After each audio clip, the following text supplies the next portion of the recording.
हमारे घर का फर्द असल में तुम लोगों का बहुत बड़ा दुश्मन है। हाँ, और ये बिल्कुल सच है।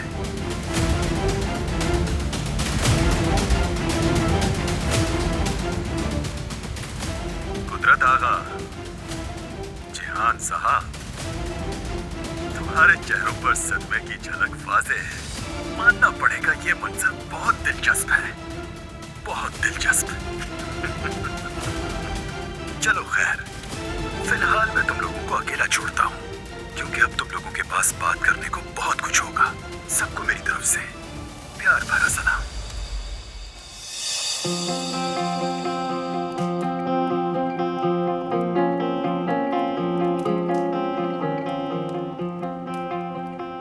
ये आदमी क्या बकवास कर रहा है?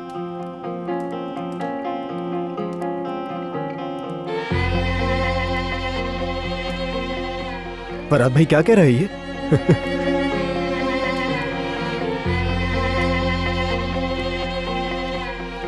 तौबा तौबा। क्या सच्चाई है?